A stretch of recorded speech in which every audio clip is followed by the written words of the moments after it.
The chandeliers in Lowell and Associates shimmered like frozen rain. My mother's pearls caught the same light, sharp and cold. My father sat rigid beside her, his cufflinks gleaming with the Hartman crest. Nathan, my brother, scrolled through his phone, whispering stock prices like the whole thing bored him.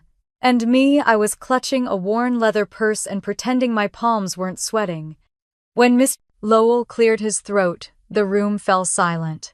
To Richard Hartman, he read, "I bequeath my controlling shares of Hartman and Sons Shipping." My father's smile appeared measured, satisfied. To Eleanor Hartman, the family estate in Cape Elizabeth and all its adjoining assets, Mother dabbed her lips with a linen napkin like she was accepting an award. To Nathan Hartman, the New York penthouse and all vehicles within. Nathan smirked, leaning back like the words had been written by him. Then came the pause, long deliberate like the moment before a sentence in court. And to Isabel Hartman, the lawyer said softly, "This envelope." The laughter that followed was quiet, but it burned. My mother leaned toward me, her perfume like a warning. "You don't need to know the reason," she whispered. But then the lawyer slipped me a second envelope beneath the table and whispered, "Run before it's too late." When I looked up, he was already turning the page, pretending nothing had happened. My pulse pounded in my ears.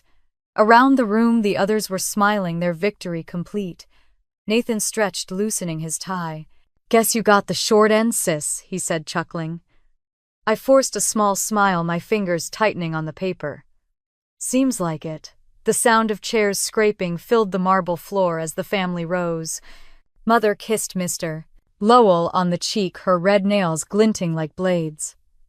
"Always such a pleasure, James. Thank you for making it painless." "Of course," he murmured. But when his eyes flicked to mine, they were filled with something else, guilt. Outside, rain pressed against the tall windows, streaking the city in silver. I could see our reflection in the glass, their elegant silhouettes, my small figure at the end of the table barely visible. I waited until the room emptied. The echo of their laughter lingered long after the elevator doors closed. When I finally stood, my legs trembled. The first envelope was light, almost empty. The seal broke with a sound too soft for what it meant. Inside was a single folded sheet of cream stationery, 2 words written in my grandfather's familiar handwriting, "Trust the silence." My chest tightened. No money, no house, no car, just words. I left the building under the same rain that had watched our family dinners, our lies, our rehearsed affection. My father's driver offered me a ride. I shook my head and walked, heels splashing through puddles. The city smelled of wet iron and betrayal. By the time I reached my car, my phone was vibrating with messages. "Nathan, don't be too dramatic. Mom, dinner Sunday. Don't make it awkward." I turned the phone off. At home, the apartment felt smaller than usual. The radiator hissed like an old man's sigh. I set the 2 envelopes on the table beside the coffee cup rings and unpaid bills. One was clean and official, the other heavier, sealed with wax. Mr. Lowell's warning replayed in my mind. "Run before it's too late." I sat down, staring at the wax seal. The color reminded me of the chess set my grandfather gave me when I was 12, the one missing a pawn. He used to say queens don't ask for permission to move Bella. They just do. The night he died, I'd been the only one who sat by his bed holding his hand while everyone else made phone calls about property taxes and trust funds. Now, months later, I was the only one who had nothing. Or maybe I thought the only one who had something that couldn't be divided. I broke the second seal with a shaking hand. Inside was a single envelope-sized ticket. Zurich, Switzerland. Departure 4 days. My name was printed clearly on it, Miss Isabel Hartman. A letter beneath it read, "You are to present yourself to Dr. Emile Renaud, Rosenfeld Foundation, Geneva. Verification of inheritance. Bring this document and proof of identity." At the bottom, written in that same careful script, "Your grandfather trusted the silence. Now so must you." The air left my lungs. Geneva. A foundation I'd never heard of. And a meeting set by a man who'd been dead 6 months. The phone rang again. I let it. The apartment seemed to hum with the rain outside, a steady rhythm that matched my heartbeat. Was it real, or another cruel twist? I opened my laptop and typed Rosenfeld Foundation Geneva. The search results glowed back at me: private banking, confidential wealth management, international holdings. The kind of institutions my family courted donations from, not belong to. Every image screamed money, old, powerful, discreet. A shiver ran down my spine. Maybe my grandfather hadn't left me nothing. Maybe he'd left me a secret. When the rain turned heavier, I walked to the window. Across the street, a couple hurried under an umbrella, laughing. The warmth between them felt like another language. I pressed my forehead to the glass. The city lights blurred into color. My reflection stared back, pale, small, uncertain. But behind my eyes, something had shifted. Maybe it was the humiliation finally hardening into resolve. Maybe it was the memory of his voice. The queen moves when the board is silent. I turned from the window, went to the drawer beside my bed, and pulled out the old chessboard. The pawn was still missing the squares worn by time. I set it on the table, placed the queen in the center, and whispered, "Checkmate's not always about winning fast, is it, Grandpa?" I folded the letter, carefully tucked it into my passport, and stared at the clock. 4 days. 4 days to decide whether I was chasing a ghost or an inheritance hidden behind silence. 4 days to choose between humiliation and the truth. The rain outside eased into mist, and the city dimmed under its weight. I sat there, the queen alone on the board, the ticket gleaming under the lamp. And for the first time, I knew what it felt like to stop being quiet.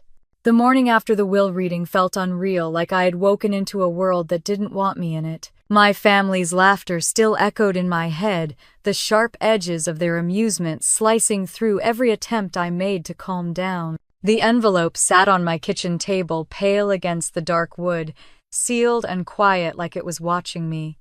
I had barely slept. Each time I closed my eyes, I saw my mother's smile, that perfect, practiced expression of control, and Victor's smirk as he pocketed the keys to a new life.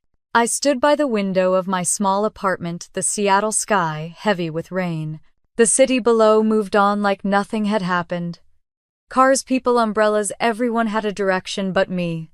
I picked up the envelope again, running my fingers over the wax seal until it cracked.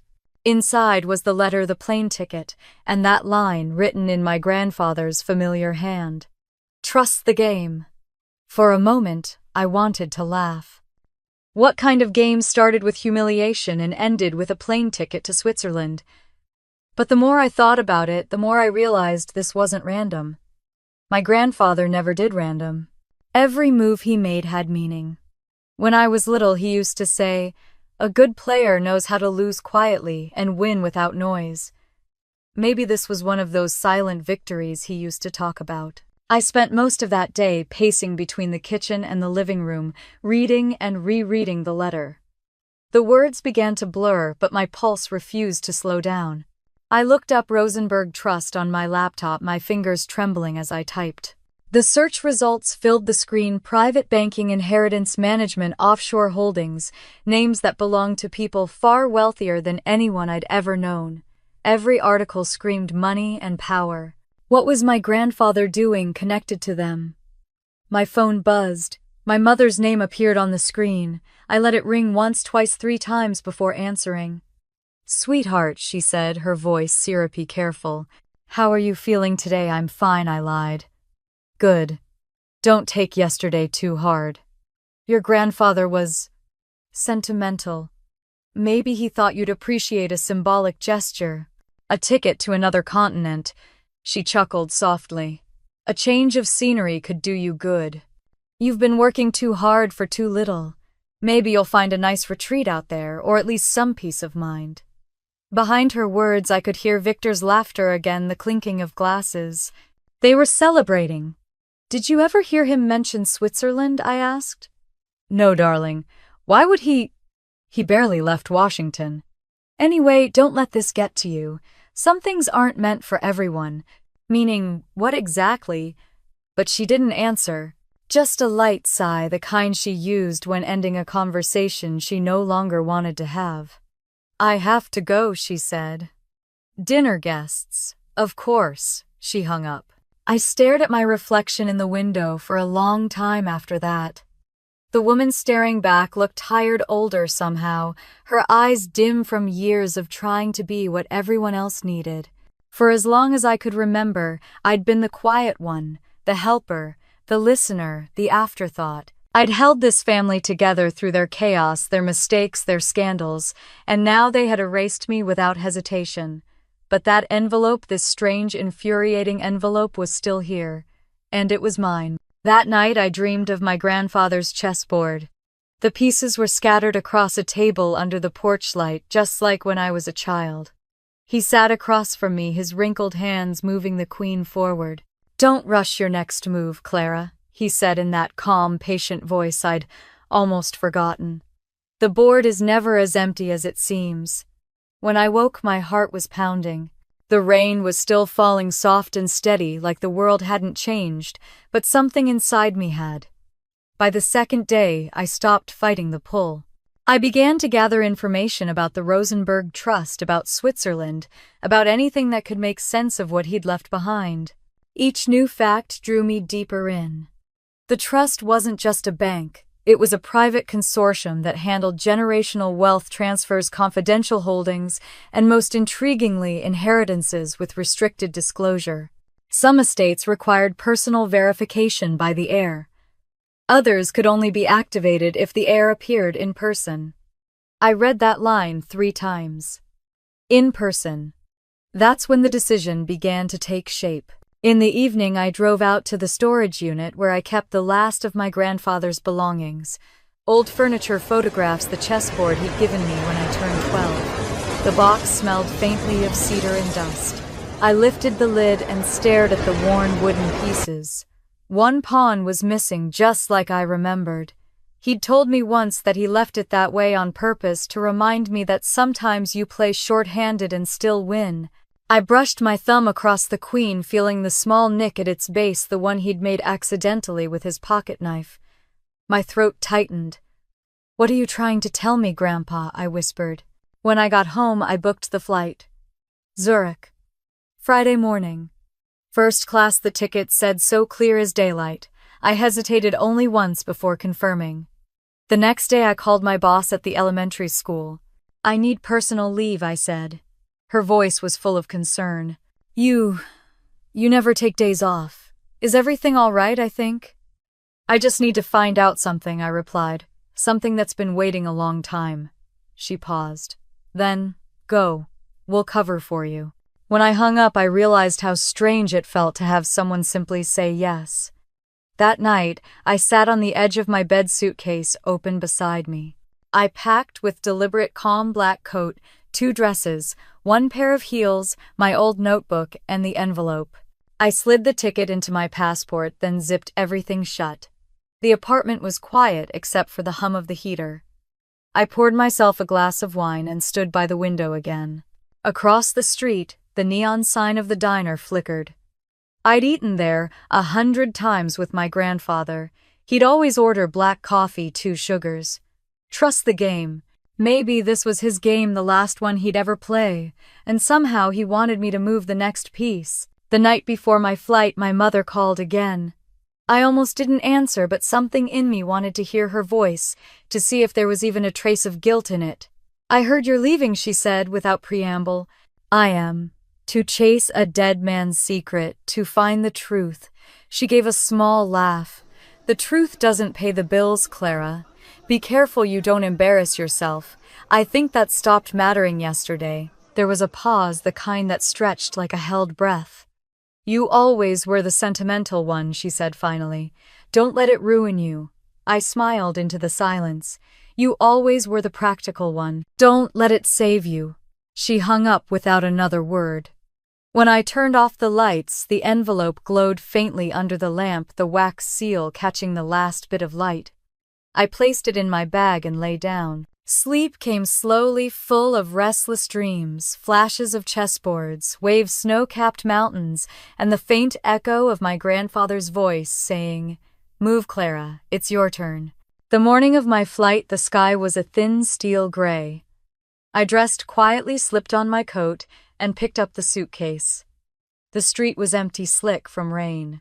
At the airport, the smell of coffee and jet fuel mixed in the air. I walked through security in a haze, holding the ticket like a secret I didn't want anyone to see. At the gate, the attendant smiled. "Good morning, Miss West. You're in seat 2A, first class." I blinked.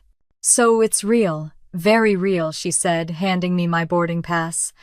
I found my seat near the window. The leather felt soft beneath my fingers, the cabin quiet, unreal.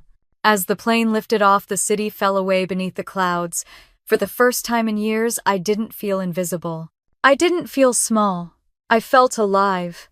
Somewhere above the storm, between what was lost and what waited ahead, I whispered into the silence, "All right, Grandpa. Let's play." The airport lights blurred into a silver haze as the plane taxied down the runway. I kept my fingers wrapped around the edge of the armrest, pretending not to notice how hard my heart was pounding. The sky outside was a slate gray, the kind that promised both turbulence and revelation. When the engines roared and the city fell away beneath the clouds, I felt the first shiver of freedom and fear. I was 31 years old, and for the first time in my life, I was doing something my family hadn't planned, predicted, or approved. The cabin was quiet. The hum of the engines sounded like distant thunder. A flight attendant offered me champagne, but I shook my head. I wasn't celebrating. I was thinking. Every second of this trip felt like a question I didn't know how to answer. Why Switzerland? Why me? And why had my grandfather written those words? Trust the game, when everything in my family had always been about control. Not trust. I leaned back in my seat, staring out the window. The sun had begun to rise somewhere over the Atlantic, a pale strip of gold cutting through endless gray. I reached into my coat pocket and touched the envelope again. The paper was smooth, warm now from being held too long. Beneath it was the chess piece I'd tucked there at the last minute, the wooden queen from the board he gave me when I was 12. It felt strange to have it with me, like carrying a fragment of an unfinished conversation. Across the aisle, a man in a dark coat caught my eye. He was reading a newspaper, the headline bold, "Hartman Maritime Group expands Pacific Holdings." My father's company, my family's empire. The same name that had erased me from its inheritance 2 days ago. The man's expression didn't change as he turned the page, but something about him felt deliberate too, still too aware. When our eyes met again, he smiled politely and looked away. I told myself I was being paranoid, but the feeling didn't leave. After takeoff, I tried to distract myself by opening the small folder that came with the ticket. Inside, along with the itinerary, was a handwritten note on heavy stationery, seat 4A. "You're not alone." The words sent a chill through me. I looked around quickly. My seat was 2A, so 4A was just behind me. I craned my neck slightly, pretending to stretch, but the man with the newspaper was sitting there. He looked perfectly ordinary, gray suit, neat haircut, reading glasses, but my pulse didn't agree. I closed the folder and took a slow breath. This was ridiculous. My grandfather might have been wealthy, eccentric, even secretive, but he wasn't the kind of man to send me into danger. Then again, how well had I ever really known him? The memory came back suddenly, uninvited. Summer in Napa years ago. I was sitting on the porch with him, watching the sun set over the vineyard. He'd just beaten me in another game of chess. I was 12, sulking, accusing him of cheating. He laughed, setting the queen back on the board. "Do you know why the queen is the most powerful piece?" he'd ask. "Because she can move anywhere," I'd said. He smiled. "No, because she doesn't ask for permission." That memory stayed with me now, stronger than ever. Maybe this trip wasn't about money. Maybe it was about proving I could move. Hours passed. Somewhere over Europe, the cabin lights dimmed. Most passengers slept. I couldn't. My thoughts spun like wheels on ice. I kept thinking about my mother's voice on the phone, about how easily she'd dismissed me. Some things aren't meant for everyone.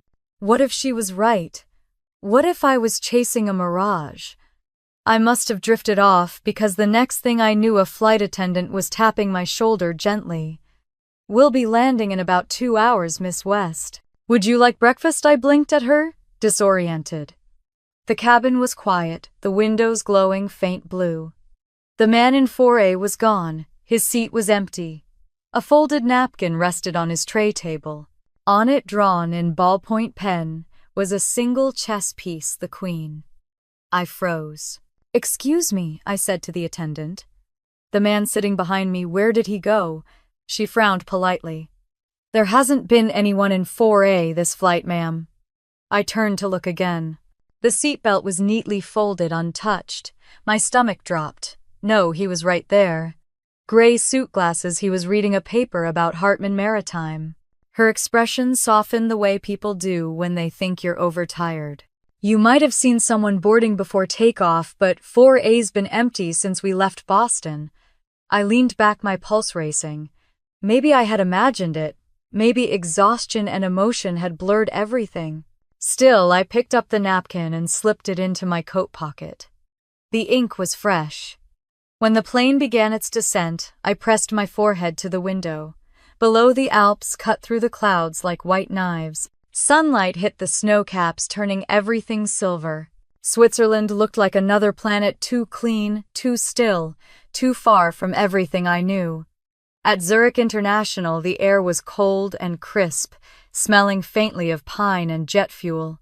I stepped off the plane and followed the line through customs, clutching my passport. My body was in motion, but my mind was miles behind, still trying to make sense of the note, the napkin, the silence in 4A. Outside the arrivals gate, people held signs with names written in neat black letters. I scanned them automatically until one stopped me. "Miss Clara West, Rosenberg Trust." The man holding it was tall, wearing a dark overcoat and gloves. His hair was silver at the temples, his face unreadable. When he saw me approach, he gave a small, respectful nod. "Miss West," he said in lightly accented English. "Welcome to Switzerland." My mouth went dry. "You're with the Trust." "Yes," he said. "Dr. Renault asked me to bring you. He's been expecting you. He's been expecting me for 20 years. The words hit harder than I expected. 20 years, that would have been when I was 11, before my family fell apart, before my grandfather stopped visiting every Christmas. He gestured toward the exit. "Please come with me. The car is waiting." The doors opened to a rush of icy wind. A black sedan idled at the curb, sleek and spotless. As I slid into the back seat, I caught my reflection in the tinted window, pale, uncertain, but with a flicker of something else. Curiosity, maybe. Or courage.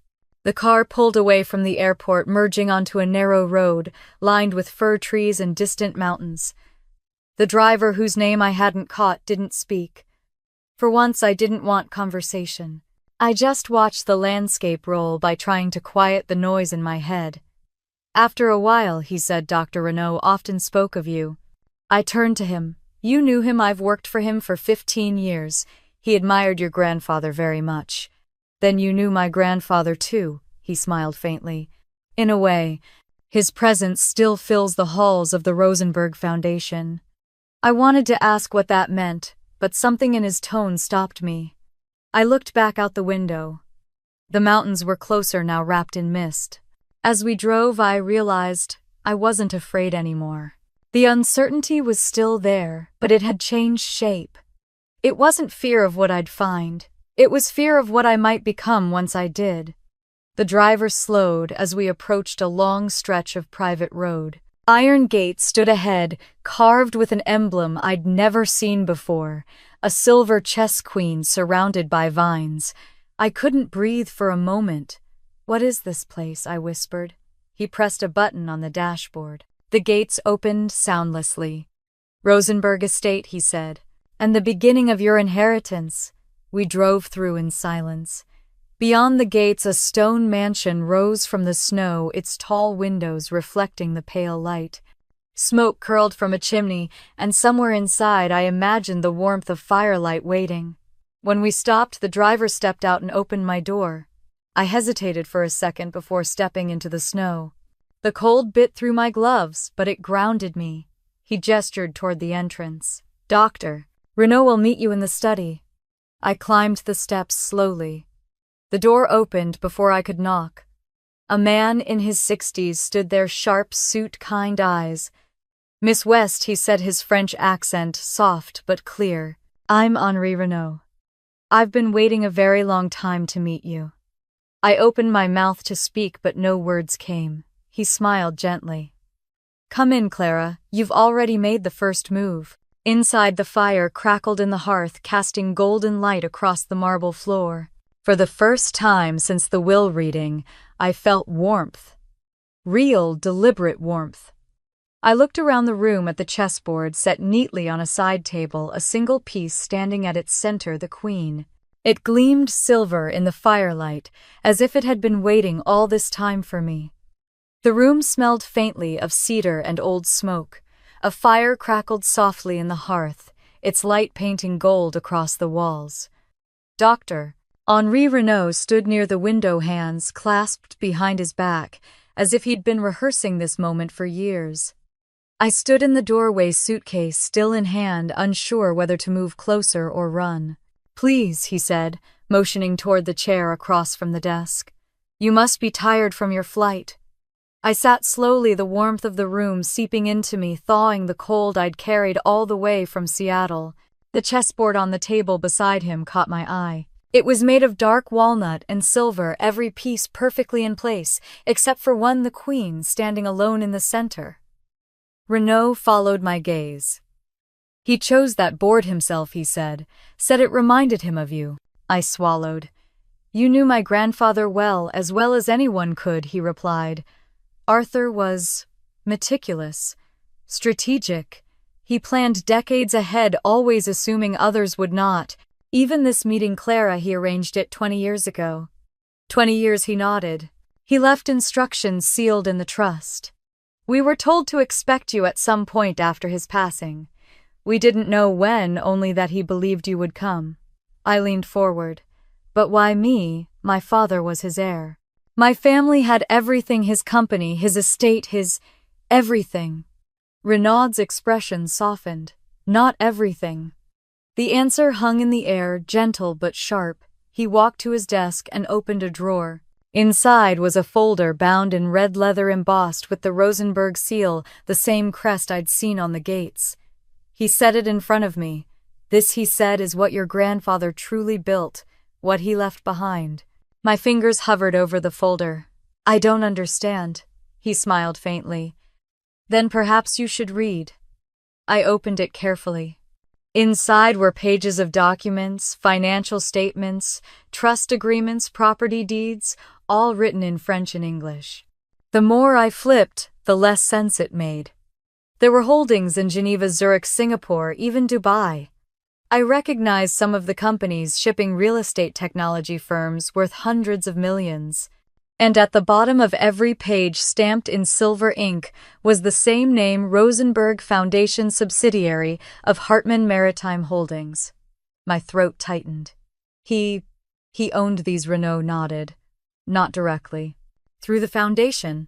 Officially, they were listed under a trust established in 1998, completely separate from the Hartmann family business.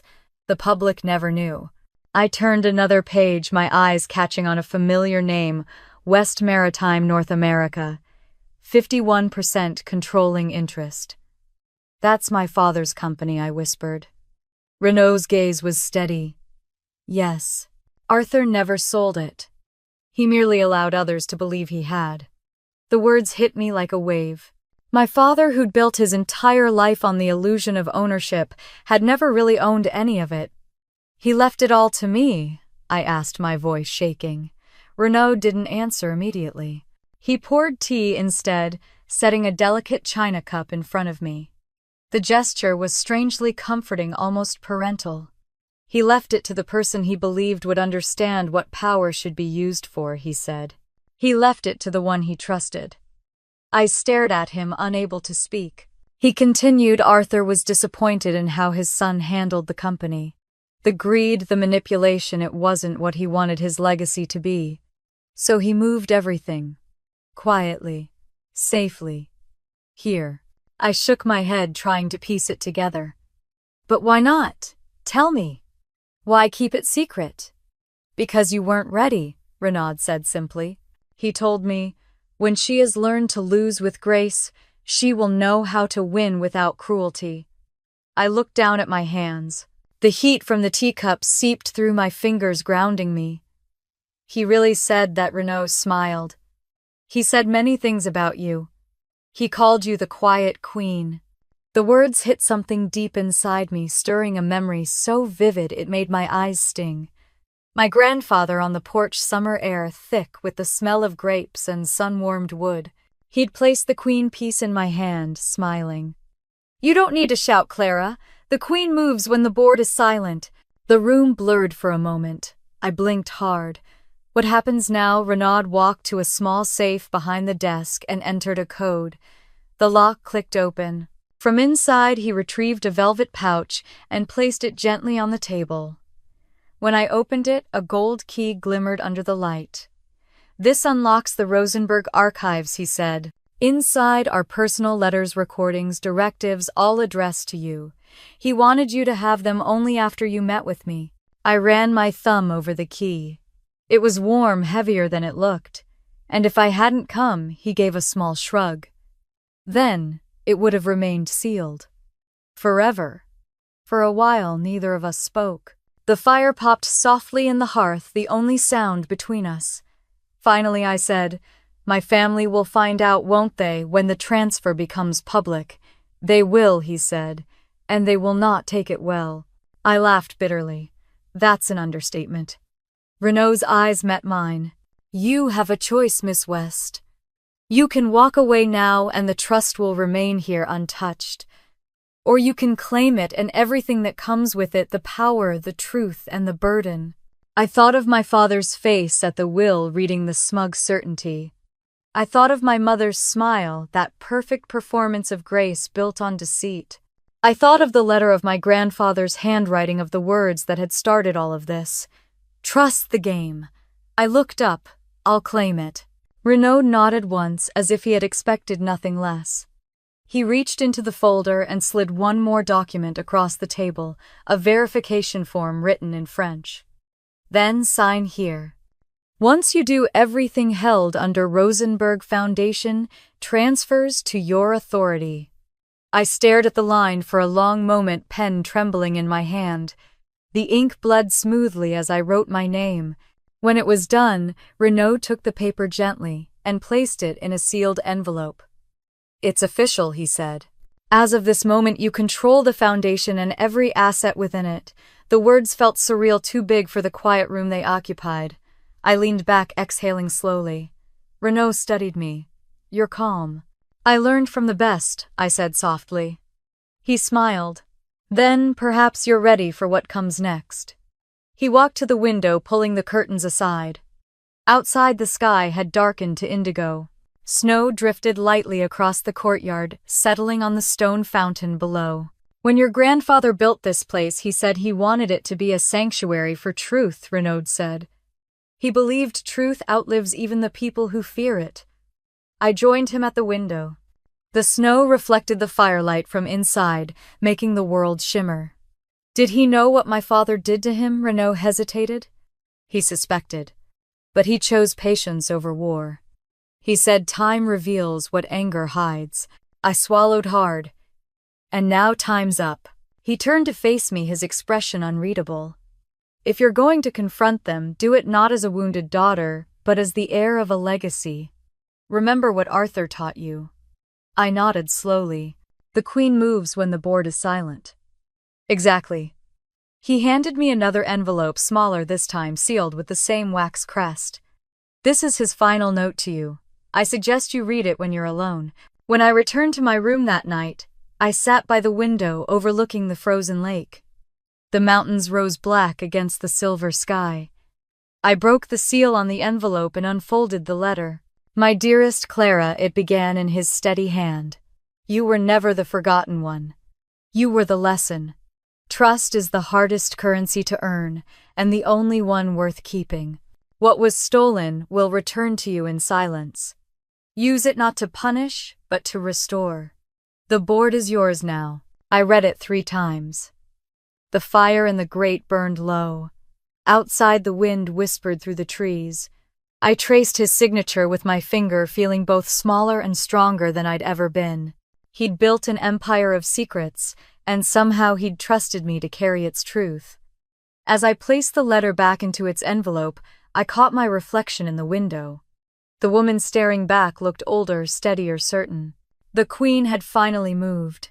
Snow fell in a slow, deliberate rhythm outside my window, each flake catching the light from the lampposts that lined the courtyard below. I hadn't slept. The letter from my grandfather lay open on the nightstand beside me, its inked words replaying in my mind like a quiet voice that refused to fade. Use it not to punish, but to restore. I whispered the line aloud, wondering if I even knew what restoration looked like after so many years of being dismissed, overlooked, erased. Downstairs, the sound of footsteps on marble drew me from the bed. I wrapped myself in a sweater and followed the noise to the main hall. Doctor Renaud was already awake, speaking in low tones with a man I hadn't seen before. When he noticed me, he turned and smiled. "Ah, Miss West," he said. "Good morning. This is Mr. Keller. He's the Foundation's chief legal officer." The man extended his hand, polite but firm. "A pleasure, Miss West. I've been briefed on your situation. I believe it's time we discuss the practicalities of your inheritance." My inheritance. The word felt heavy in my mouth, like something both earned and undeserved. We moved to the study, the same room where I'd first signed the verification documents. A tray of coffee and croissants waited on the table untouched. Keller set down his leather briefcase and opened it with a click. Inside were neatly arranged folders, each labeled with a year and a location. Your grandfather established the Rosenberg Trust not as a single fund, Keller began, but as a network, 31 subsidiaries, each operating independently, tied together through the Foundation's central charter. They span maritime logistics, hospitality, and renewable energy sectors. The majority holdings, however, remain in international shipping, the industry he helped build with your father. I listened, trying to keep up as he outlined names and figures that sounded unreal. Geneva, Singapore, Dubai. A global empire my family had no idea existed. He did all this in secret, I asked finally. Keller nodded. For protection. He wanted to ensure that what he built would survive the mistakes of others. He trusted only the Foundation to manage it until the rightful heir appeared. Renaud's gaze met mine. That heir is you. I looked down at my hands. My father's going to lose everything when he finds out, isn't he? Renaud's tone softened. He already lost it long ago. He just doesn't know yet. I took a breath, steadying myself. Then tell me what comes next. Keller pushed a single document toward me. This is the final directive. It authorizes the Foundation to consolidate all accounts, assets, and intellectual property under your oversight. Once signed, you will be recognized as the legal owner and controlling beneficiary. The page shimmered faintly under the light, thick parchment, embossed with the Rosenberg crest. My name printed in bold at the bottom looked strange, like it belonged to someone else. Before I could speak, Keller added, "There's one more matter. Your grandfather left a clause, a sealed portfolio that could only be opened upon your personal approval." "What's in it?" he hesitated. "That's what we don't know. It's stored in the lower archives of the Foundation, accessible only with the master key." The gold key. I reached instinctively for the chain around my neck where I'd hung it hours earlier. Renaud smiled faintly. "He wanted you to decide when to open it, not before." The air between us was thick, with something unspoken. I set the document aside, staring at the chessboard near the window. The pieces were still arranged exactly as before, the queen standing alone, the rest unmoved. "Do you play, Mr. Keller?" I asked suddenly. He blinked at the question. "A bit. Then you'll understand. Every piece matters, but sometimes the queen has to move first or the board stays frozen." He inclined his head. "A fitting metaphor, Miss West." Renaud watched me closely. "Are you ready to move then?" I signed the directive. The pen's nib scratched softly against the paper, the sound precise and final. Keller sealed the file with a wax stamp, pressing the Rosenberg crest into it. "It's done," he said. "From this moment you are the sole owner of the foundation and all affiliated holdings. Congratulations, Miss West." I expected triumph, maybe relief, but instead I felt only stillness. The weight of what had just happened was too vast to process. My life had changed with the movement of a single pen stroke. Renaud poured me a glass of water. "You look pale." "I'm fine," I said, though my voice betrayed the tremor in my chest. "It's just a lot. Power always is," he said gently. "But remember, it's not meant to be carried alone. Your grandfather built an entire institution to guide you. Trust it. And trust yourself." He handed me another envelope, smaller, cream-colored, sealed with the same red wax. "This arrived this morning," he said. "No return address, but it bears the foundation's internal code. I believe it's for you." I broke the seal carefully. Inside was a single line written in my grandfather's handwriting: "Go home, Clara. See what they built from my silence." The rest of the day passed in a blur. I met with Keller's assistants, reviewed summaries of the assets, and signed more papers than I could count. By evening I was exhausted, but my mind wouldn't stop spinning. Every signature was another thread tying me closer to a man who was no longer alive, but still orchestrating my every move. When I returned to my room, I stood by the window watching snow drift across the lake. Somewhere out there my family was laughing, celebrating their inheritance, still unaware that the ground beneath them had already shifted. I packed my suitcase again, slower this time. The clothes felt heavier now, as if they belonged to someone more deliberate, someone who had stopped apologizing for existing. Renaud found me downstairs just before midnight. "Leaving already?" he asked. "I think that's what he wanted," he nodded, understanding. "The car will take you to the station at dawn. Your flight to Boston is confirmed." "But Clara," he hesitated, searching for the right words. "Be careful with how you play this next move. Power can illuminate or destroy depending on the light you hold it in." I managed a faint smile. "You sound like him." "That's because I believed in him," he said quietly, "just as he believed in you." When morning came, the sun broke through the clouds for the first time since I'd arrived. The snow glittered like glass. I stood at the top of the estate steps, suitcase beside me, breathing in the cold. The driver loaded my bag into the car. As I turned to look back, Renaud was standing by the door, one hand raised in farewell. "Do you know what you'll do when you get home?" he called. I tightened my grip on the gold key around my neck. "Yes," I said. "I'm going to see how far they've gone and how far I'm willing to go to bring the truth back." He smiled. "Then you've already begun." The car pulled away from the estate, the snow-covered road curving down toward the valley. In the rear-view mirror, the house grew smaller, framed by the mountains like something from a dream. As the distance swallowed it, I opened the envelope one more time. My grandfather's words seemed to glow in the morning light. "Go home. See what they built from my silence." The Queen had moved. Now it was time to face the board. The city looked different when I returned. Boston in winter had always been gray and familiar, but this time it felt smaller, like a stage I'd already outgrown.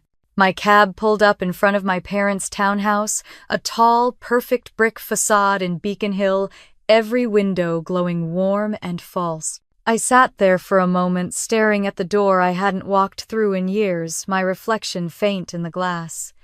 Inside I could hear the echo of laughter. Of course they were entertaining. My family had a habit of celebrating before there was anything worth celebrating. I paid the driver, tightened my coat, and climbed the steps. The brass knocker was cold in my hand. The door opened before I touched it. My mother stood there, immaculate as ever, pearls at her neck, glass of wine in hand. "Clara," she said, her tone both surprised and disapproving. "You could have called. I wanted to see you," I said. "All of you." Her smile was small and sharp. "How spontaneous. Come in then. We were just finishing dinner." The dining room was just as I remembered, crystal chandelier, polished silverware, conversation that dripped like honey over glass. My father looked up from the table, eyebrows lifting. "Clara," he said, feigning warmth.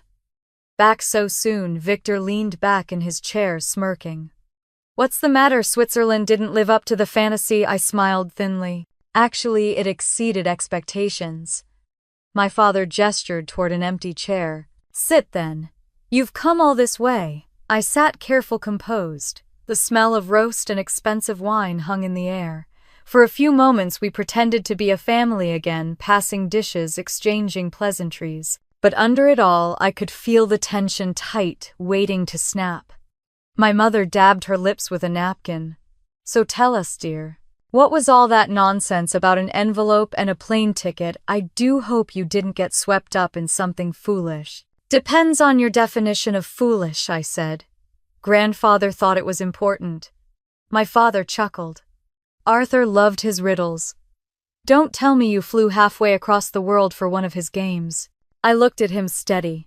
"It wasn't a game." He tilted his head. "Then what was it?" I let the silence stretch, the kind that makes people uneasy. "Finally," I said, "a revelation." Victor snorted. "What, that you inherited a postcard collection?" I smiled. "Something like that." My mother sighed, reaching for her wine. "You really should learn not to chase ghosts, Clara. Your grandfather left you what he thought you deserved. That's all there is to it." Her words stung, but not in the way she intended. I'd expected them. This was their language, dismissal dressed as concern. I looked down at my plate, tracing the edge with my fork. "He left me more than you think." My father's laughter faltered. "What does that mean?" "It means," I said quietly, "he wasn't the man you thought he was. And he didn't leave you the company out of love. He left it because he needed time." He stared at me, eyes narrowing. "Time for what? To move everything," I said. "Everything you believed was yours." The table went still. My mother's hand froze on her napkin. Victor leaned forward, smirk fading. My father's voice dropped. "Be careful with your words." "I am," I said. "You forged his signature, didn't you? The transfer of control, Hartman Maritime, the consolidation in 2004. You thought no one would ever find out." He rose from his chair, color draining from his face. "You don't know what you're talking about." "I've seen the documents," I said, standing too. "The emails, the bank transfers, the Cayman accounts in your name. I know what you did to him." My mother's voice trembled. "Where did you get those?" "From the Rosenberg Foundation," I said. "From the man he trusted when he stopped trusting you." Her face went white. My father's jaw tightened. "This is absurd. Those documents are fabrications." "Then why do they have your signature?" He slammed his hand against the table. The sound echoed like thunder. "You have no right to come into this house and accuse me of stealing from your own father," I interrupted. "Of betraying the man who built everything you have." The chandelier flickered slightly above us. My mother looked away, her perfect composure cracking. "You don't understand, my father," said his voice suddenly hoarse. He was old, confused. He didn't know what he was doing. "He knew exactly what he was doing," I said. "He built something you could never touch, and now it's mine." The silence that followed was absolute. Victor broke it with a scoff. "You're bluffing. You can barely balance a checkbook." I turned to him slowly. "Say that again." He opened his mouth, then stopped. Something in my expression must have reached him, because his face changed, cocky amusement melting into uncertainty. My father sank back into his chair, his shoulders suddenly smaller. "You really think you can take it from us? The company, the estate, everything we've built. I don't have to take it," I said softly. "It was never yours." For a long moment no one moved. Then I picked up my coat. "I didn't come here to fight. I came to give you a chance to tell me the truth yourselves. You didn't. So now I'll let the truth speak for me." My mother's voice cracked for the first time. "What are you going to do, Clara?" I paused at the doorway.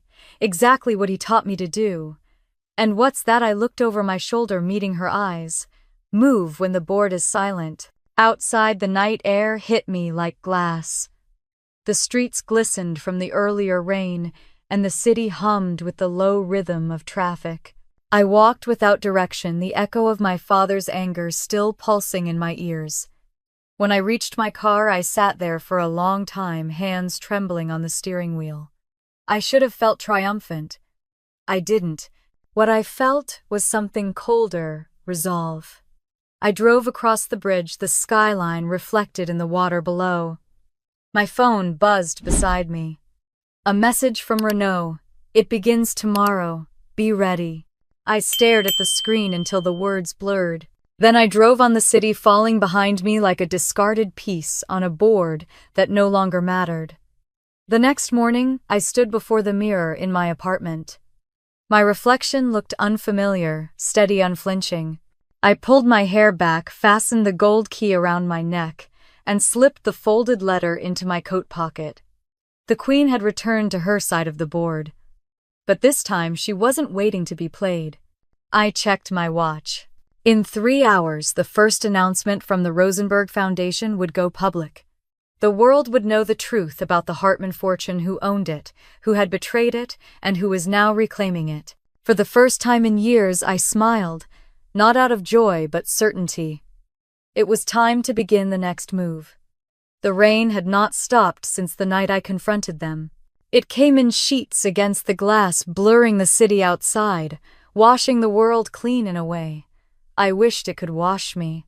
My apartment was lit only by the glow of my laptop screen, the blue light flickering across my face. The files Keller had sent from Geneva were spread across the table, scanned contracts, signatures, and financial statements that painted a portrait of betrayal in black ink and numbers. At the top of the folder was one labeled Hartman Consolidation Agreement, 2004. I clicked it open. The first page carried my grandfather's name in bold, followed by a signature that looked familiar but slightly wrong. The angle of the A was off the loop of the T, sharper than I remembered. And below it, my father's name, bold, precise, confident. The note at the bottom made my stomach twist. Transfer of controlling shares from Arthur Hartman to Richard Hartman. Verification complete. Verification complete. A lie signed and notarized. I scrolled through the pages, each one colder than the last. Emails between my father and members of the board.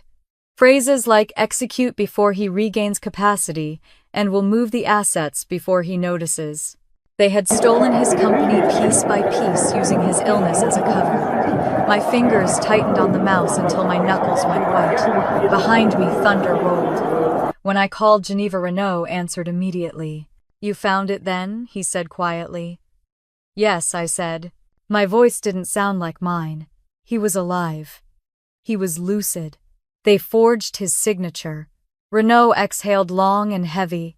"We suspected as much, but we had no proof. Your access to the trust changes everything. The evidence is legitimate original scans from our archives." I swallowed hard. He knew, didn't he?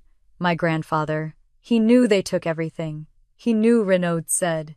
But he also knew patience was the only weapon they wouldn't expect. I stared at the glowing screen, the rain tapping faster against the window. "Patience," I murmured. "He built his revenge 20 years before it was needed." Renaud's voice softened. "He built a safeguard, Clara. Revenge was never his goal. But he trusted that if truth ever needed a voice, you would find it." I ended the call and sat in silence, staring at the documents. Each line, each signature, each number was a confession. My father had always talked about legacy, about the burden of building an empire, but he'd built his on theft. Then I saw another file near the bottom of the folder, offshore accounts, Zurich, Cayman. My pulse quickened as I opened it. The spreadsheet listed transactions spanning years, millions transferred from Hartman Employee Pension Fund into an account labeled Hartman Holdings Limited, under my brother Nathan's name. My breath caught. I scrolled further. Each transfer carried my father's authorization. They hadn't just betrayed my grandfather, they had stolen from their own employees. For a long time I couldn't move. My hands hovered above the keyboard, trembling. The rain outside sounded louder, like it was pounding straight into my chest. I thought of the people who worked for them, the men and women who'd given decades to the company, believing they were part of something honest. I thought of the way my father had smiled at company dinners, shaking hands with the same people he was quietly robbing. I closed the laptop, unable to look anymore. The silence that followed felt suffocating.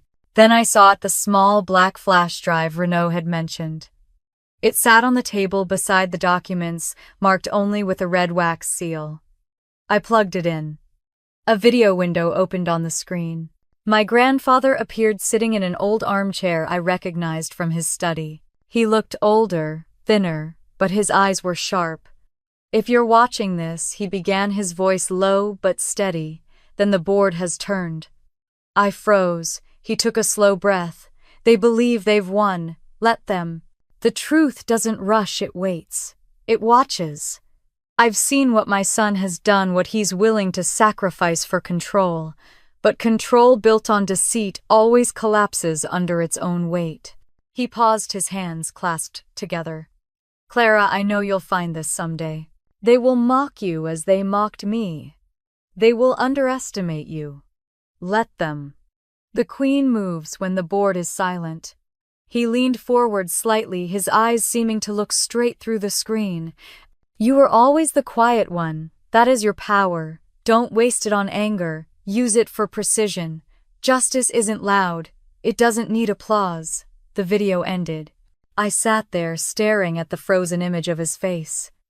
My throat tightened, but the tears didn't come. What I felt wasn't grief, it was understanding. He had seen it all coming. Every betrayal, every lie. And he had left me the tools to fix it. When I finally stood, I felt steady in a way I hadn't in years. I went to the window, watching the lights flicker across the wet streets. The city looked washed clean, but underneath, I could see its reflection, the same as my family's legacy. Beautiful from a distance, rotten up close. The next morning, I took the train north, out of the city. The Rosenberg estate had sent for me, but I needed to see it again myself to understand the place where this story had truly begun. The snow had softened into rain by the time I arrived. The estate stood quiet, gray stone gleaming under the mist. Renaud met me at the door, his expression unreadable. "You've seen the truth," he said simply. "I have," I said, "and I know what I have to do." He studied me for a long moment. "This won't be easy. Your family will fight to keep what they believe is theirs." "I'm not fighting for revenge," I said. "I'm fighting for him, for what's right." He nodded slowly. "Then he was right to trust you." We walked together down the hall toward the study. The fire was already lit, its glow dancing across the portraits on the wall. My grandfather's eyes watched me from above the mantel, serene and knowing. Renaud opened a drawer in the desk and pulled out another envelope. "He left one final note for you to be read after the truth was revealed." My hands trembled as I opened it. "Clara, you will learn that power and goodness are not enemies. Do not let them make you choose between them. Your father confused greed with ambition. Don't make the same mistake. Use what I've left you to rebuild what they broke, not to destroy but to redeem." The words blurred as I read them, my chest tightening. Renaud's voice broke through the silence. He believed redemption was stronger than revenge. I think I said, my voice low, he wanted both. That night, I stayed in one of the guest rooms, unable to sleep. The rain had turned to snow again, falling gently against the windows. I sat by the fire with the gold key in my hand, running my thumb over its edges. The chessboard from the study rested on my lap, the queen standing tall in the center. I remembered every game we'd played, every quiet lesson hidden behind his calm eyes. Patience, observation, strategy. He'd been teaching me how to fight without hatred long before I ever knew why I'd need to. The flames flickered, casting long shadows across the walls. In that silence, I finally understood. This wasn't just about money or legacy. It was about truth, the kind that couldn't be buried forever. I whispered into the empty room, "I see you now, Grandpa. I see the board." The queen gleamed in the firelight, her reflection stretching across the table like a path forward. By morning, the snow had stopped. I stood at the window as dawn broke over the lake, the world pale and still. The air was sharp and clean, carrying a single promise. This was no longer about what had been taken from me. It was about what I was meant to reclaim. The Queen had moved again, and this time she was playing to end the game. The train from Geneva to Boston left before dawn. The windows were mirrors, reflecting a face I barely recognized, calm, certain, no longer waiting to be told who she was. The snow outside blurred into streaks of white as the train moved faster each mile, taking me closer to the confrontation that had been waiting my whole life. My grandfather had left me the truth, and now it was time to use it. I watched the reflection of my hand on the window, steady, not trembling. Around my wrist was the same gold key I had worn since Switzerland. It caught the faint morning light, a reminder of the power I hadn't asked for but now understood. Power was not about shouting. It was about moving quietly, choosing the moment no one saw coming. When I landed in Boston, the cold bit through my gloves, sharp and familiar. The city was the same, but I wasn't. I took a cab straight to the Rosenberg Foundation's American branch, an understated glass building tucked between banks downtown. Keller was waiting in the lobby. "Miss West," he greeted, his tone formal but warm. "Everything is ready. The documents have been filed in Geneva and cross-verified by both governments. You now hold controlling interest in all subsidiaries, including Hartman Maritime Group." The name hit me like a soft echo. My father's company, my family's empire, my inheritance. "Then it's official?" I asked. Keller nodded. "Entirely.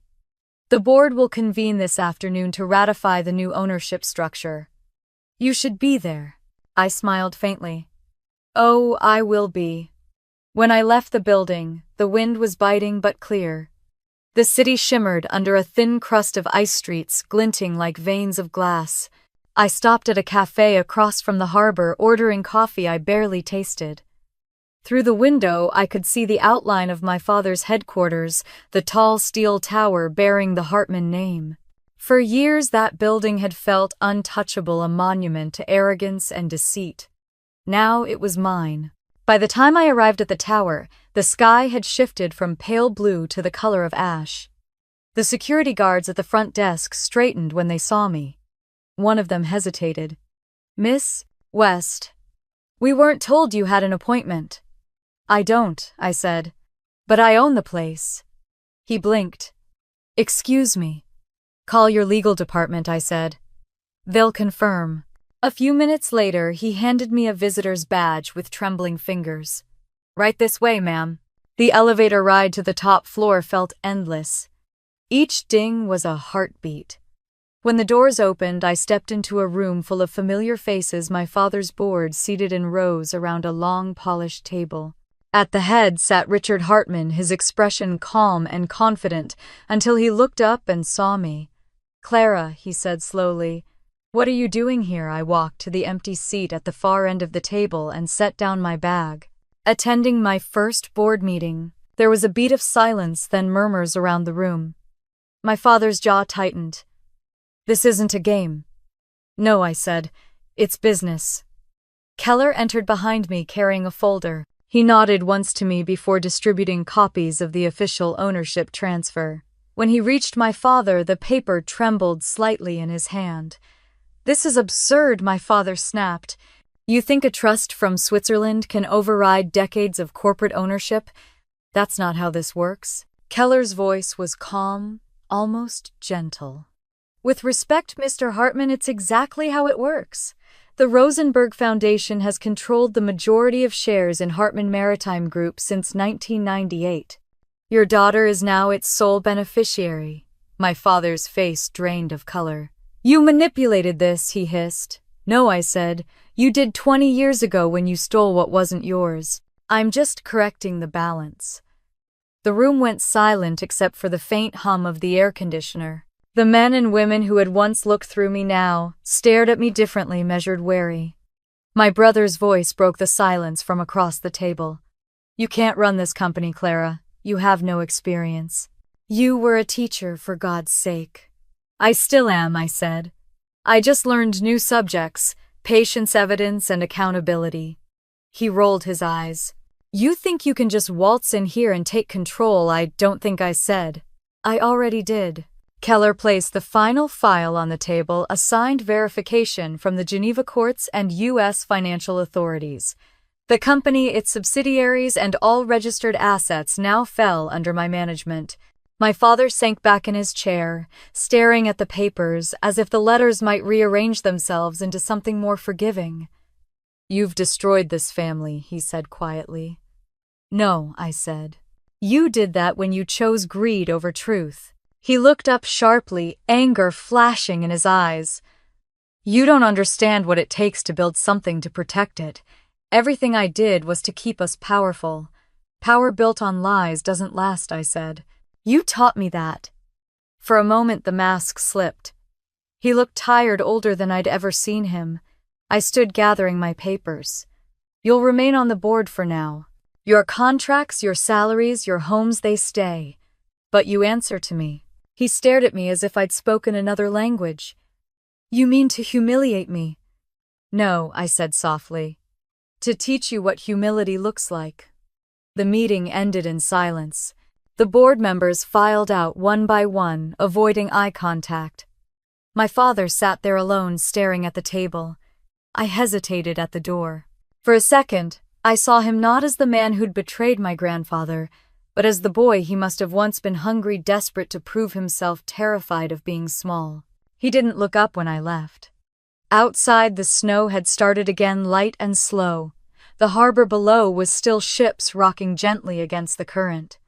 I walked to the edge of the pier, the cold biting at my cheeks. For the first time in years, the city felt quiet. When my phone rang, I didn't need to check the caller ID. "It's done," I said before Renaud could speak. "I know," he replied. "The foundation received confirmation an hour ago. You did it." I let out a long breath I hadn't realized I was holding. He built his empire on deception. I rebuilt it on silence. "That's exactly what he wanted," Renaud said. "Justice without blood." "Justice without applause," I corrected. He laughed softly. "Yes, that too." When the call ended, I stayed there, watching the lights flicker across the water. My reflection shimmered faintly between the waves and the snow, two worlds colliding, one ending and another beginning. I took the gold key from my pocket and held it tightly in my palm. It was warm against my skin, as if alive. My grandfather's voice echoed in my memory. "The Queen wins by watching." I closed my eyes and whispered into the cold checkmate. The wind carried the word out over the harbor, scattering it across the sea like a secret only the water could keep. The board had turned. The game was over. And this time the Queen had moved to stay. The snow along the harbor had hardened into ice by the next morning, glittering under a sun too pale to warm anything. I watched it from the window of the Rosenberg Foundation's Boston office, my coffee going cold on the desk. Below, cranes moved silently over the shipping docks that once belonged to my father, their slow rhythm like breathing. Each one now operated under a new name, mine. The press release had gone out an hour ago. It was everywhere. Rosenberg Foundation acquires majority control of Hartman Maritime Group. The financial world was buzzing with speculation, questions, disbelief. For the first time, people were saying my name, not as an afterthought, but as the answer. When Keller walked into my office, he carried a folder thicker than any I'd seen before. "It's official," he said. "Alpine Holdings, our Geneva entity, completed the acquisition this morning. The media coverage is favorable so far. Investors are relieved, if anything. They think a new leadership structure might actually save the company." I nodded. "Good, let them think that." He smiled, slightly adjusting his glasses. "You sound just like Arthur." The comparison hit me like a small spark, both comforting and heavy. I gestured toward the chair across from me. "What's next?" "The board wants a press conference tomorrow," he said. "Your father's lawyers have already requested clarification on the new ownership structure, but there's nothing they can challenge. It's airtight." And Nathan Keller hesitated. "He's furious, but powerless." I stared out the window again. "Then it's working." He placed another document on the desk, one printed on ivory paper with embossed lettering. "This," he said, "is the final merger agreement. It consolidates all Rosenberg assets under Rosenberg Maritime Alliance, headquartered here in Boston. You'll be CEO, of course. The words barely registered. CEO. The girl who once counted grocery money for her family, now sitting in her grandfather's chair. I signed the document slowly, my hands steady, even though my heart wasn't. When Keller left, I remained there, staring at the signature. The ink was still wet, shining faintly in the morning light. It was done. The game was over. But games don't end, they transform. By noon, my inbox was overflowing. Congratulations from investors, inquiries from reporters, even messages from people I hadn't spoken to in years. Some were genuine, most were opportunistic. It was strange how quickly silence turned into noise once power shifted. The phone rang. I didn't need to check the caller ID. Clara, my father's voice said, clipped low. I assume you think this is clever. I assume you know it's legal, I replied. You humiliated me, he said. In front of the entire board, the press, our clients. You humiliated yourself, I said. I just let the light in.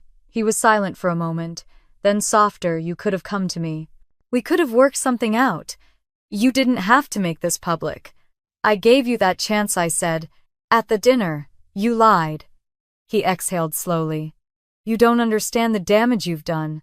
This isn't revenge, it's suicide. The company, our family, won't survive this. The family doesn't deserve to, I said quietly. But the company will. I'll make sure of it. A pause, then his voice sharpened. You really think you can run this empire better than me? I don't think I said. I know. He didn't hang up. He just breathed for a long moment, and when he finally spoke, it was almost a whisper. You sound like him. Good, I said. That means I'm doing it right. When the line went dead, I sat there staring at the phone, realizing my hands were trembling, not with fear but with something colder, resolve. That evening, the Foundation's team arranged a private dinner at a waterfront hotel to celebrate the merger. I attended out of obligation, smiling politely at toasts and handshakes. People congratulated me as if I'd won a prize, not dismantled a legacy. Every compliment felt like an echo bouncing off hollow walls.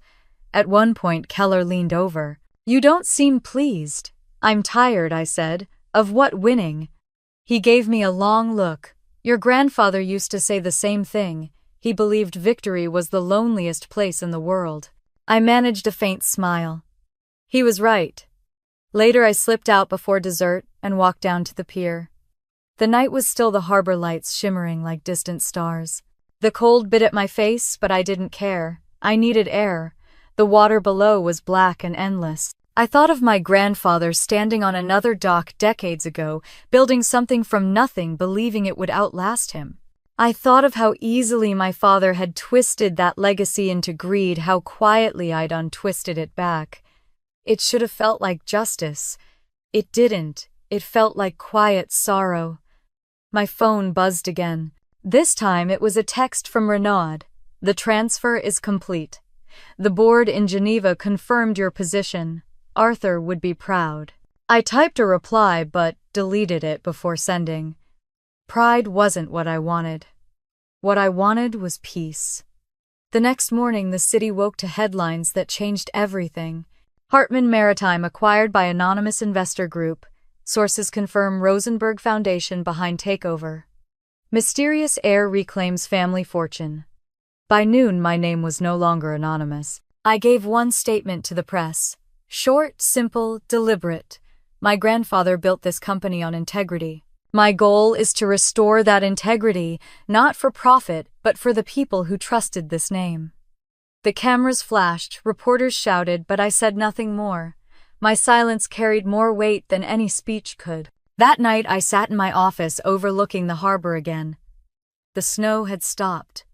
The water was still.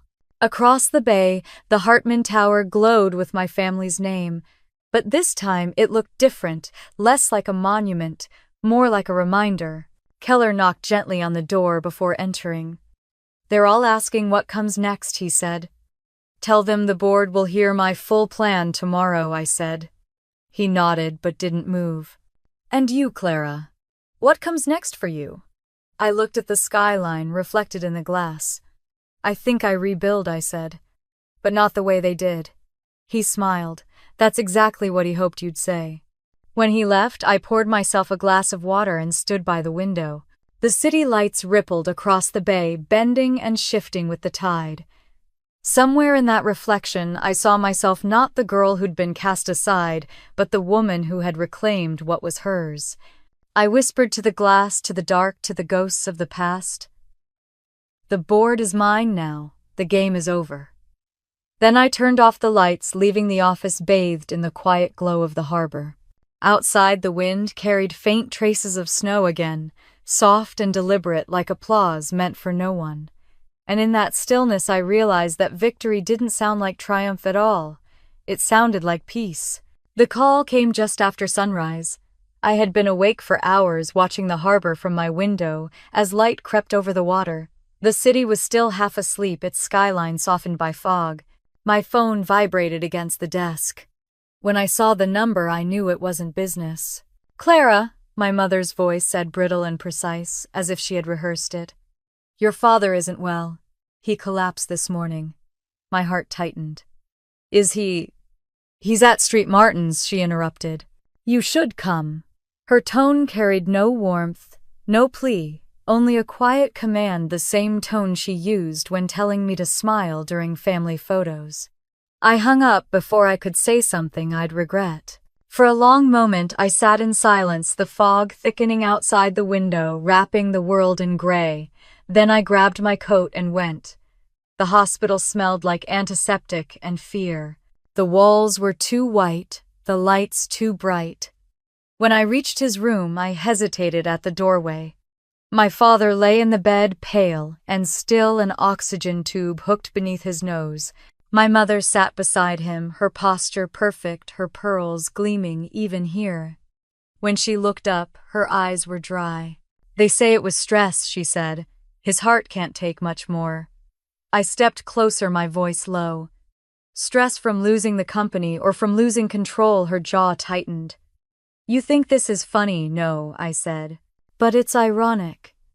She rose slowly, the motion deliberate her anger, carefully dressed as dignity. "I called you because he asked for you, not because I wanted you here." I glanced at my father. His eyes fluttered open, briefly unfocused. He looked smaller, somehow fragile, human. When he finally spoke, his voice was little more than a rasp. "Clara." I moved closer, unsure what to feel. "You've won," he said weakly. "I hope it was worth it." I met his gaze. It wasn't about winning. It was about ending the lie. He gave a dry laugh that turned into a cough. "You sound just like him, Grandpa." He nodded, his eyes distant. "Always so certain the truth could save people. It doesn't. It only ruins them slower." For a moment I didn't answer. There was nothing to say. The truth had ruined us, yes, but it had also freed me. He turned his head slightly, studying me through the oxygen haze. "You could still fix this," he whispered. "Bring it back. Keep the name alive. The name will live," I said. "But not the way you meant it." His eyes closed. "You don't understand legacy," he murmured. "You never did." Maybe not, I thought, but I understood integrity. When I left the hospital, the air outside was sharp and cold. The sky had cleared, the sun glinting off the wet pavement. Across the street, a reporter recognized me and started shouting questions, but I didn't answer. The world had enough words already. Back at the office, Keller was waiting. His expression softened when he saw my face. "How is he alive?" I said. "For now." He hesitated. "Do you want to postpone the board briefing?" "No," I said. We move forward. The conference room filled slowly that afternoon. The new board, composed of investors, legal advisors, and representatives from Rosenberg, waited in silence as I entered. I could feel their curiosity like heat. To them I was still a story, the forgotten heir turned CEO, the quiet teacher who'd inherited an empire. I took my seat at the head of the table. "Thank you for being here," I said. "We're restructuring. Effective immediately, Hartman Maritime will be absorbed into Rosenberg Global Holdings." Murmurs rippled through the room. Keller stood beside me, calm as ever. This merger ensures stability, he explained. No layoffs, no asset liquidations. We're protecting the core of what Arthur Hartman built without repeating his family's mistakes. One of the board members, a gray-haired man with a pinched face, cleared his throat. And who will serve as managing director under the new structure? I met his gaze. Richard Hartman. The room fell silent. Even Keller looked at me startled. He'll return, I continued, as a consultant, not an executive. His title will be honorary, his salary symbolic. It's not forgiveness, it's accountability. He'll help rebuild what he broke. Keller nodded slowly. That's unexpected. That's the point, I said. The press will see reform, not revenge. After the meeting, Keller followed me to my office. You didn't have to offer him anything, he said. I know. Then why? I looked out the window. The sun was sinking, painting the city in gold. Because Grandpa didn't teach me to burn people. He taught me to outplay them. He smiled faintly. You're becoming dangerous, Miss West. No, I said quietly. Just deliberate. That evening I drove to the hospital again. The halls were quieter now, the air heavy with the hum of machines. My father was awake, his eyes clearer this time. I heard he said, his voice rough, "You're keeping me on." As a consultant, I said. He studied me for a moment. You should have fired me, I know. A faint smile tugged at his lips. You're your grandfather's granddaughter. I'm my own person, I said. Finally. He nodded, closing his eyes. Then maybe there's hope for this family after all. I left before the nurses came in, the sound of the monitor fading behind me. Outside, the night air smelled of rain and metal. I stood by the car for a long moment, looking up at the hospital's glowing windows. Maybe he was right. Maybe hope was the one thing still worth inheriting. The next morning, the world reacted to the news. Hartman family restores leadership role under Rosenberg Foundation. New CEO extends olive branch to former patriarch. The headlines painted me as magnanimous, strategic, controlled. They didn't know the truth, that I wasn't extending kindness but boundaries. By noon, my mother called. Her voice trembled this time. I don't know what to say, she admitted. Say nothing, I said. Just mean it. A long pause. He's proud of you, you know. Even if he can't admit it. I don't need him to, I said. I just need him to learn. That night, I walked through the quiet corridors of the Rosenberg Tower. The office lights glowed dimly, reflecting off the glass walls. Everything felt still, suspended, like the city was holding its breath. I stopped by the conference room and turned off the last light. In the darkened reflection of the window, I saw the outline of my face, stronger, sharper, but calm. Behind it, the harbor shimmered endless and alive. On the desk lay the chessboard I'd brought from Switzerland. The missing pawn was still gone, the queen standing alone at the center. I reached out and moved her forward one square. It was time for the next game. As I locked the door behind me, I thought of my grandfather's words written in that final letter. Power doesn't shout, Clara. It whispers, and the world listens. Outside, the rain had started again, soft and steady. And this time I didn't walk away from it. I let it fall. The morning after the merger felt strangely quiet, like the world was pausing before deciding what came next. The newspapers had already labeled me the silent heir, their headlines mixing fascination with fear. To the public, I was a mystery. To my family, I was a reckoning they never saw coming. From my office on the top floor of Rosenberg Tower, I could see the city waking up, ships gliding into the harbor, steam rising from the streets, the lights sharp against the glass. It felt different now.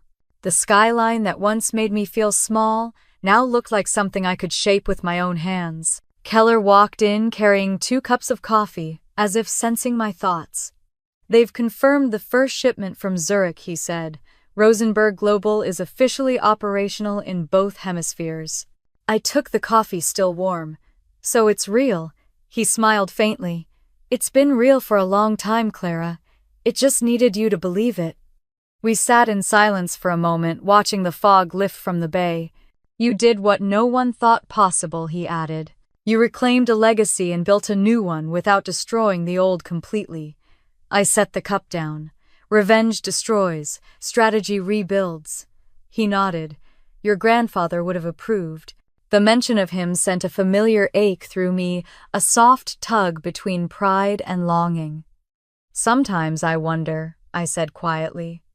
If he'd done it all differently, would any of us have learned anything? Keller's gaze was steady. He knew the cost of teaching through loss. That's why he chose you. By afternoon, the office was alive again with meetings and calls. I spent hours reviewing financial reports, finalizing contracts, redirecting funds to the new Rosenberg Foundation for Ethical Trade. Every decision felt like another move on the board, a quiet but deliberate shift towards something cleaner, fairer. At 4, my assistant buzzed the intercom. Your brother is here. For a second I froze. Nathan, yes. He said you asked him to report on his progress. I had almost forgotten. 2 months ago, I'd given him a job in operations under a different name, letting him start from the bottom without anyone knowing who he was. I told him, if he lasted 6 months, I'd consider bringing him higher. He stepped into my office now, looking older, sharper somehow. Gone was the careless arrogance, replaced by something closer to humility. His tie was crooked, his eyes tired. You wanted an update, he said. I nodded toward the chair across from me. How's it going? He laughed softly. It's strange actually doing the work instead of just signing for it. I never realized how much the employees carried. That's the point, I said. You were supposed to learn what it feels like to build something, not inherit it. He hesitated, then met my eyes. I know I can't fix what we did, but I'm trying, Clara. I really am. For the first time, I believed him. Then keep going, I said. And don't do it for me. Do it because you're tired of being like them. He nodded slowly, something shifting in his face, resolve maybe, or shame turning into growth. I'll prove it, he said. When he left, I stood by the window again, watching him disappear into the lobby below. It struck me how much had changed in just a few months. The family that once dismissed me was now orbiting around my choices. Power had rewritten gravity itself. That evening, I drove out to the estate. The air was crisp, the sky streaked with violet and gold. From the gate, the house looked peaceful again, the lights glowing against the snow, the garden still, the fountain frozen mid-splash. It no longer felt haunted. It felt reclaimed. Inside, the fire was already burning. My mother sat in the drawing room, her posture straight as ever, though something in her eyes had softened. You came, she said. You asked, I replied. She poured tea into 2 cups, her hands trembling slightly. Your father's home now. The doctors say he'll recover. That's good, I said. She studied me for a moment, her voice quieter when she spoke again. He still believes you hate him. I looked into my cup. I don't. Then what is this? She asked. All of it, the company, the trust, the control. It's correction, I said simply. Not punishment. She sighed, setting her cup down. You're stronger than I ever imagined. No, I said. I just stopped being quiet. We sat there for a long time, listening to the fire crackle. When she finally spoke again, her voice was fragile in a way I'd never heard before. He wanted to protect you, you know. He just didn't know how. None of us did. I met her eyes. Protection doesn't mean silence, Mother. Sometimes it means telling the truth even when it breaks everything. She looked away, nodding. I think I'm starting to understand that. Before I left, I stopped by my father's study. He was there, standing by the window, leaning on a cane. When he turned, he didn't look surprised to see me. Your mother said you'd come. I wanted to see for myself, I said. He gestured to the chair across from him. Sit. I owe you something. I didn't sit. You don't owe me anything. Maybe not, he said. But you deserve to hear this. I spent years trying to build an empire that could outlast my father's shadow, and when I couldn't, I convinced myself I was preserving him by stealing from him. I said nothing. He sighed, looking down at the chessboard on his desk. The pieces were still arranged mid-game, just as they had been the day he last saw Grandpa.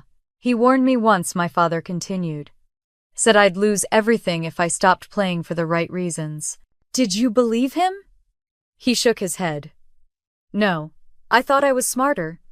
Turns out he was just playing a longer game. Something in my chest loosened. Maybe now you can finish it. He smiled faintly. Not me. You. When I left the estate, the snow had started falling again.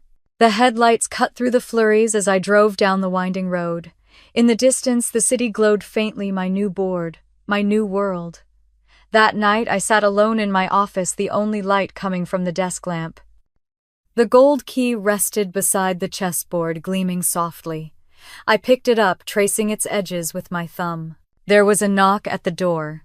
Keller stepped in, carrying a sealed envelope. This arrived from Geneva, he said. Marked private. I opened it carefully. Inside was a short letter written in elegant handwriting I didn't recognize. Miss West, it read, your grandfather's private vault at Rosenberg remains unopened.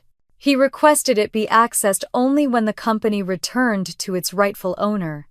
The key you hold will open it. My breath caught. Keller's eyes flickered to the key in my hand. Do you want me to arrange the trip? I nodded slowly. Yes, tomorrow.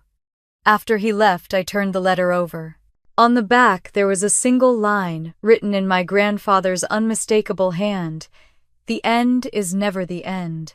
Trust the silence once more. I stared at the words until they blurred the hum of the city soft behind the glass. The board wasn't finished. There was one last move waiting. As I turned off the light, I felt it, the quiet thrill of another game. Beginning, not one built on vengeance or inheritance, but on legacy. Outside, the snow kept falling soft and endless, covering the world in white, as if erasing the old one completely. The jet descended through a veil of mist, the snowy ridges of the Swiss Alps glowing gold in the morning light. I pressed my palm against the window, watching the same landscape that had once terrified me. The first time I came here, I was a forgotten granddaughter chasing a riddle. Now I was returning as the heir of an empire and the keeper of its truth. The gold key hung on a chain around my neck. It caught the light, as if it remembered its purpose. The note from Geneva had been clear: the vault would open only when the company was restored to its rightful owner. That moment had come. When I landed, Adrian Keller and Renaud were waiting at the terminal. Keller's smile was small but proud. You've closed every circle, Miss West. Today you'll open the last one. The drive from Zurich to Geneva felt different this time. The mountains no longer loomed like judges. They stood like witnesses. We rode in silence until the car stopped before the Rosenberg Private Trust, its facade gleaming like carved ice. Inside, the air was cool and still. A security officer led us down a marble corridor, past glass doors and steel vaults, until we reached a chamber lined with dark stone. In the center, a brass plaque glinted under the dim light. Arthur Hartman, Confidential Holdings. Keller turned to me. It's yours to open. I stepped forward, the echo of my heels soft against the marble. My hand trembled only slightly as I fitted the key into the lock. For a second, I hesitated, remembering my grandfather's words. The queen wins by waiting. Then I turned it. The mechanism clicked, a low, resonant sound that filled the silence. The vault door eased open, releasing a breath of air that smelled faintly of cedar and paper. Inside, on a small pedestal, sat a wooden box and an envelope sealed in crimson wax. Renaud handed me gloves. Take your time, he said quietly. The envelope bore my name in his familiar handwriting. My throat tightened as I broke the seal. My dearest Clara, it began. If you are reading this, then the family name has returned to clean hands. The truth I hid is no longer a burden. It is a gift. I built Rosenberg not to hide from corruption, but to preserve the possibility of goodness. You are that possibility. I could not save my son from his hunger, nor your mother from her pride, but I knew you would find what they never sought: peace. My vision blurred. I kept reading. Forgive them, Clara. Not because they deserve it, but because you do. Power without forgiveness is just another cage. Let your strength be quieter than theirs, but never smaller. At the bottom beneath his signature, he'd written a single line: "The pawn returns when the game is won." Keller gestured toward the wooden box. I lifted the lid slowly.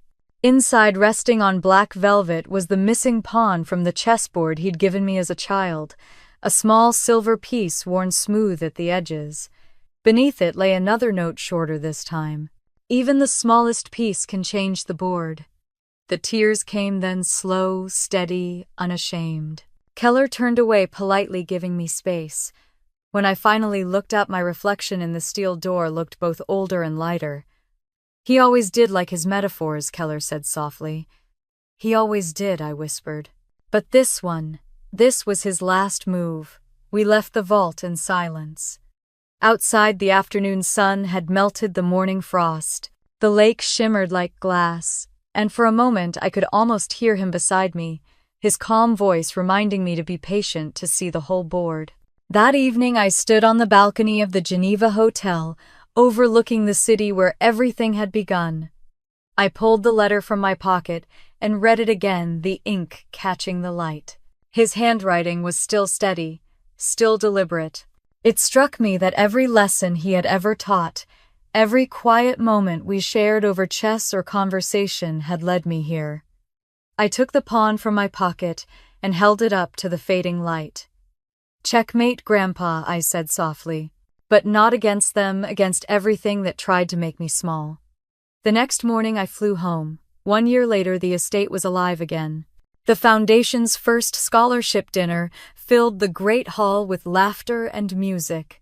The chandeliers glowed, the tables shimmered with candles, and the guests weren't bankers or heirs, but students, engineers, ship workers, the people my grandfather's company had once overlooked. Nathan stood at the podium giving the opening speech. He looked confident, humble. When I started in the mailroom, he said, "I thought this was punishment, but it turned out to be a beginning. Tonight we celebrate not money but the power of second chances." The crowd applauded. From my seat at the side, I smiled. My father sat a few tables away, thinner now, quieter.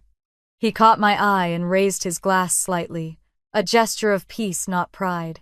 My mother sat beside him, her hands clasped, her pearls gone. After the dinner, I walked to the entrance where a small display stood, a glass case holding the original chessboard. The missing pawn had been placed back where it belonged. The plaque beneath it read, "Even the smallest move changes everything." I traced the glass with my fingertips, remembering the weight of the pawn in my palm, the way my grandfather's eyes had gleamed when he said, "Trust the silence." The night was cold when I stepped outside. The air smelled like cedar and snow. The lake shimmered under the moonlight just as it had that first night in Switzerland. I took a deep breath and whispered to the sky, "It's over, Grandpa. You can rest now." A soft wind stirred the trees, and I could almost swear I heard his voice again, gentle, amused. "No, my dear, it's just beginning." For the first time I understood. The story hadn't been about revenge or even redemption. It had been about inheritance, the kind that couldn't be measured in money. Dignity, patience, kindness, the things no one could steal. When I returned inside, the guests were dancing. The music was light, the laughter real. The family I'd rebuilt from the ashes was no longer perfect, but it was honest. That was enough. Later that night, I stood on the balcony overlooking the city lights, the snow falling softly around me. I thought about everything. I'd learned how silence could be strength, how forgiveness could be power, and how sometimes the most important battles are the ones no one sees you fight. I smiled, lifting my glass toward the night. "To every queen who learned patience," I whispered, "and to every pawn who dared to move." The wind carried the words away, scattering them over the water like a blessing. And if you've listened this far, maybe this story spoke to you too. Maybe you've been underestimated, overlooked, or handed nothing but silence. If you have, I hope you know now, silence isn't emptiness. It's strategy. It's strength, waiting for its turn. So tell me, if you were in my place, what would your next move be? Leave a comment, Share your story. Because somewhere, someone needs to know that even the smallest move can change the whole game. And if you believe in that, stay with me. There are more stories to tell, more games to win quietly. Because this is just the beginning.